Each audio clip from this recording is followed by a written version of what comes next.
The Lord सर्वांना. आज आपण पवित्र शास्त्रामधून नीतिसूत्र ह्याचा 6वा अध्याय आणि 5वं वचन वाचणार आहोत.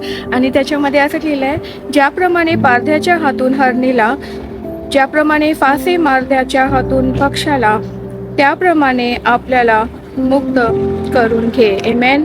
पवित्र शास्त्रामध्ये हे एक फार सामर्थ्यशाली वचन आहे आणि वचन आपल्याला सावध करत आहे की ज्याप्रमाणे एक हरणी पारध्यापासून मुक्त होते, त्याप्रमाणे आपण देखील सैतानाच्या डावपेचापासून मुक्त व्हायला पाहिजे.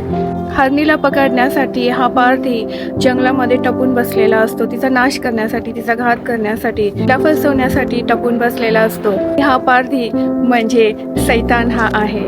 हरीण त्या पारधीचे सर्व डावपेच ओळखते, तिच्यापासून दूर जाते आणि स्वतःला वाचवते व स्वतःची सुटका करून घेते. असं आपणही सैतानाच्या सर्व डावपेचापासून दूर व्हायला पाहिजे. आमेन.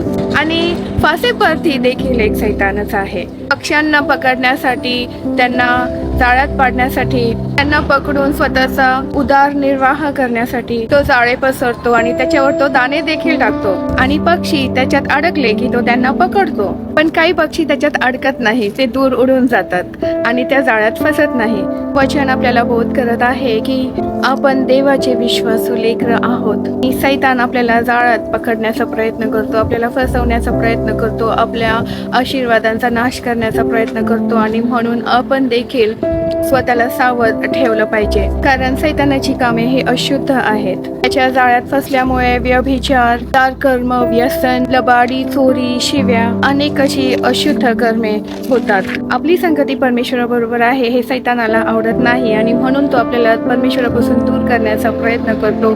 तो आपल्याला अडकवण्यासाठी जाळे पसरतो, लोभ दाखवतो, मोह दाखवतो आणि आपलं आत्मिक जीवन हे नष्ट करण्याचा प्रयत्न करतो. आपण प्रार्थना करू नये, आपण परमेश्वराच्या सानिध्यात बसू नये, स्तुती आराधना करू नये, वचनांवर मनन करू नये, म्हणून तो आपल्याला दुसऱ्या मोहात पाडतो, जगिक मोहामध्ये पाडण्याचा प्रयत्न करतो. आणि सैतानाचे डावपेच आपल्याला माहीत नाही असं नाही आहे, कारण वचन सांगते की आपल्याला सैतानाचे डावपेच माहीत आहेत. आणि म्हणून आपण सैतानाचे सर्व डावपेच ओळखून सर्व जगिक मोहापासून आपण दूर राहायला पाहिजे आणि कुठल्याही सैतानाच्या जाळ्यामध्ये किंवा जगिक मोहामध्ये न पडता आपण त्यापासून दूर गेलं पाहिजे आणि परमेश्वराच्या सानिध्यात राहिलं पाहिजे. आमेन. तर ह्या वचनाद्वारे परमेश्वर तुम्हाला, मला आणि आपल्या सर्व प्रियजनांना सामर्थ्य देव, त्याच्या पवित्र आत्म्याचं मार्गदर्शन करो.